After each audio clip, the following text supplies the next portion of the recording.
ಅಲ್ಲಮ ಪ್ರಭುದೇವರ ಒಂದು ವಚನ ಮತ್ತು ಅದರ ಅರ್ಥ. ಅಲ್ಲಮ ಪ್ರಭು ಹೇಳುತ್ತಿರುವುದು ದೇಹದ ಒಳಗಿನ ಯಾತ್ರೆ, ತಪಸ್ಸು, ಧ್ಯಾನ ಮತ್ತು ಆತ್ಮಲಿಂಗದ ಅನುಭವ. ಈ ಯಾತ್ರೆಯಲ್ಲಿ ದೇಹ ದೇವಾಲಯ, ಆತ್ಮಲಿಂಗ ದೇವರು, ಉಪಾಸನೆಗೆ ಸಂಬಂಧಪಟ್ಟ ಎಲ್ಲ ಅಂಗಗಳು, ಆಂತರ್ಯದಲ್ಲಿ ಇರುವ ತತ್ವಗಳೇ. ಇದು ನಿರಾಕಾರದ ಉಪಾಸನೆಯ ಅತ್ಯಂತ ಔದಾತ್ಯ ತತ್ವವನ್ನು ಸಾರುವ ಒಗ್ಗಟ್ಟಿನ ಭಾವ ಈ ವಚನದಲ್ಲಿ ನಿರೂಪಿಸುತ್ತಾರೆ.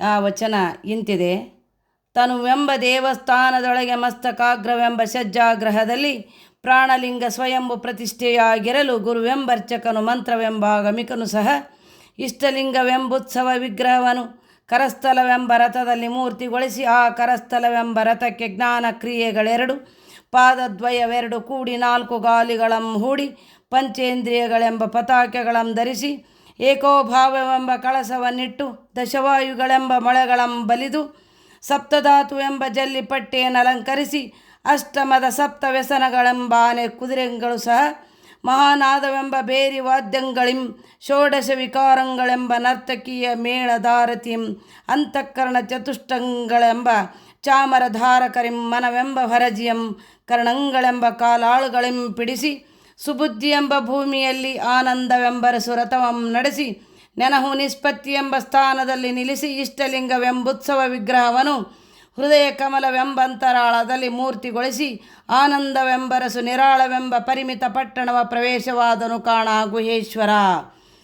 ಅಂದರೆ ಇಲ್ಲಿ ಇದರ ಅರ್ಥವನ್ನು ಈ ರೀತಿಯಾಗಿ ಹೇಳಬಹುದು: ಇಡೀ ದೇಹವನ್ನು ದೇವಾಲಯವೆಂದುಕೊಂಡು ತಲೆ ಮೇಲಿನ ಭಾಗವನ್ನು ಗರ್ಭಗುಡಿಯಂತೆ, ಅಂದರೆ ಸಜ್ಜಾಗ್ರಹದಲ್ಲಿ ಅಲ್ಲಿ ಪ್ರಾಣಲಿಂಗವು ಸ್ವಯಂಭುವಾಗಿ ಪ್ರತಿಷ್ಠಿತವಾಗಿದೆ. ಅಂದರೆ ಆತ್ಮಸ್ಥಾನವೇ ದೇಹದಲ್ಲಿ ಮೂಲ ಆಲಯವಾಗಿದೆ.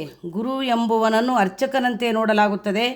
ಅವನು ಉಪದೇಶಿಸುವ ಮಂತ್ರವೇ ಶಾಸ್ತ್ರ. ಇಷ್ಟಲಿಂಗ ಎಂಬುದನ್ನು ಉತ್ಸವ ವಿಗ್ರಹವಾಗಿ ಧರಿಸಿ ಆ ಲಿಂಗವನ್ನು ಕೈಯೆಂಬ ರಥದಲ್ಲಿ ಸ್ಥಾಪಿಸಿ, ಅಂದರೆ ಸೇವೆಯ ಮೂಲಕ ಆ ಉತ್ಸವ ರೂಪ ಪಡೆಯುತ್ತದೆ.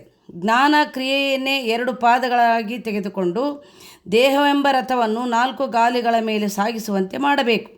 ಪಂಚೇಂದ್ರಿಯಗಳನ್ನು ಪತಾಕೆಗಳಂತೆ ಧರಿಸಬೇಕು, ಅಂದರೆ ಇಂದ್ರಿಯಗಳೊಂದಿಗೆ ಜಾಗೃತವಾಗಿರಬೇಕು.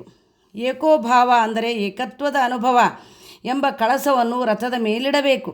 ದಶವಾಯು ಅಂದರೆ ವ್ಯಾನ, ಉದಾನ, ಅಪಾನ, ಸಮಾನ, ಪ್ರಾಣ, ನಾಗ, ಕೂರ್ಮ, ಕೃಕರ, ದೇವದತ್ತ, ಧನಂಜಯ ಇವುಗಳನ್ನು ಆಧಾರವಾಗಿ ತೆಗೆದುಕೊಂಡು, ಸಪ್ತಧಾತುಗಳೆಂದರೆ ರಸ, ರಕ್ತಧಾತು, ಮಾಂಸ, ಮೇದ, ಅಸ್ಥಿ, ಮಜ್ಜೆ, ಶುಕ್ರಧಾತು ಇವುಗಳ ದೇಹದ ಮೂಲ ಅಂಶಗಳು. ಇವುಗಳಿಂದ ಜಲ್ಲಿಪಟ್ಟೆ ಅಂದರೆ ಇವುಗಳಿಂದ ಅಲಂಕರಣ ಆಗಬೇಕು.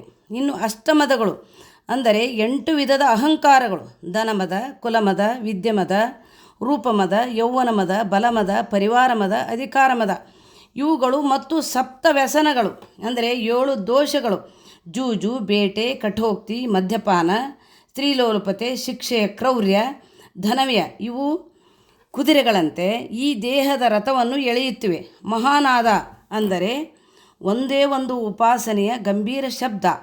ಆ ಶಬ್ದದಿಂದ ಅಂದರೆ ಮಹಾನಾದವೆಂಬ ಭೇರಿ ಹಾಗೂ ಷೋಡಶ ವಿಕಾರಗಳು ಅಂದರೆ 16 ಆಂತರಿಕ ಮನೋವೃತ್ತಿಗಳು, ಅಂದರೆ ಕಾಮ, ಕ್ರೋಧ, ಲೋಭ, ಮೋಹ, ಮದ, ಮಾತ್ಸರ್ಯ, ಈರ್ಷೆ, ಶೋಕ, ಚಿಂತೆ, ಭಯ, ಹರ್ಷ, ಅಮರ್ಷ ಅಂದರೆ ಕುದಿಯುವ ಕೋಪ, ಗ್ಲಾನಿ, ವಿಷಾದ, ದೈನ್ಯ ಅಂದರೆ ಹೀನ ಭಾವನೆ, ಅಸೂಯ ಇಂಥ ಷೋಡಶ ವಿಕಾರಗಳು ಈ ದೇವಾಲಯದ ಮೆರವಣಿಗೆಯ ಭಾಗವಾಗಿದೆ. ಅಂತಃಕರಣ ಚತುಷ್ಟಯ ಅಂದರೆ ಮನಸ್ಸು, ಬುದ್ಧಿ, ಚಿತ್ತ, ಅಹಂಕಾರ ಈ 4 ತತ್ವಗಳನ್ನು ಚಾಮರಧಾರಕರಾಗಿ ತೋರಿಸಿದ್ದಾರೆ. ಮನಸ್ಸನ್ನು ರಥದ ಹೊರಜಿಯಾಗಿ ಅಂದರೆ ಹಾರಿ ಹೋಗುವ ಶಾಂತವಾದ ಭಾಗ ಎಂದು ಅರ್ಥ ಬಿಂಬಿಸಿ, ಇಂದ್ರಿಯಗಳೆಂಬ ಕರ್ಣಗಳ ಮೂಲಕ ಹಿಡಿಯಬೇಕು. ಅಂದರೆ ಮನಸ್ಸನ್ನು ಇಂದ್ರಿಯ ನಿಯಂತ್ರಣದಿಂದ ಹಿಡಿಯಬೇಕು. ಇಲ್ಲಿ ಸುಬುದ್ಧಿ ಅಂದರೆ ಶುದ್ಧ ಬುದ್ಧಿ ಎಂಬ ಭೂಮಿಯಲ್ಲಿ ಆನಂದದ ರಥವನ್ನು ಚಲಾಯಿಸಬೇಕು. ಅಂದಾಗ ಅಂತಹ ಮನಸ್ಸಿನಲ್ಲಿ ಆನಂದ ರೂಪದ ಯಾನ ನಡೆಯುತ್ತದೆ.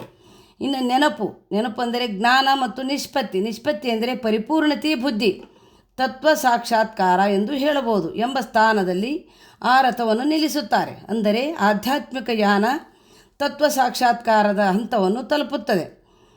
ಇಷ್ಟಲಿಂಗ ಅಂದರೆ ಪರಮಾತ್ಮನು ಎಂಬ ಉತ್ಸವ ವಿಗ್ರಹವನ್ನು ಆನಂದದ ರೂಪದಲ್ಲಿ ಅಂದರೆ ಹೃದಯ ಕಮಲ ಎಂಬ ಆಂತರಿಕ ಭಾಗದಲ್ಲಿ ಪ್ರತಿಷ್ಠೆ ಮಾಡುತ್ತಾರೆ. ಅಂದರೆ ಆತ್ಮಾನುಭವ ಹೊಂದುವುದು ಎಂದರ್ಥ. ಈ ಆನಂದದ ರಸದಿಂದ ಭರಿತನಾಗಿ ಆತ್ಮತೃಪ್ತಿ ಹಾಗೂ ನಿರಾಳತೆಯ ರೂಪವಾದ ಪರಿಮಿತ ಪಟ್ಟಣವನ್ನು ಅಂದರೆ ಮೋಕ್ಷ ಸ್ಥಿತಿ ಅಥವಾ ನಿರ್ವಹಣಾ ಸಮತೆಯನ್ನು ಪ್ರವೇಶಿಸುತ್ತಾನೆ. ಅಂದರೆ ಅಂತಿಮ ತತ್ವವನ್ನು ಕಂಡುಹಿಡಿಯುತ್ತಾನೆ. ಒಟ್ಟಾರೆಯಾಗಿ ಹೇಳುವುದಾದರೆ ಮನಸ್ಸನ್ನು ಶಾಂತಗೊಳಿಸಿ ಇಂದ್ರಿಯಗಳನ್ನು ನಿಯಂತ್ರಿಸಿ ಬುದ್ಧಿಯ ಶುದ್ಧ ಭೂಮಿಯಲ್ಲಿ ಆನಂದದ ರಥವನ್ನು ನಡೆಸಬೇಕು.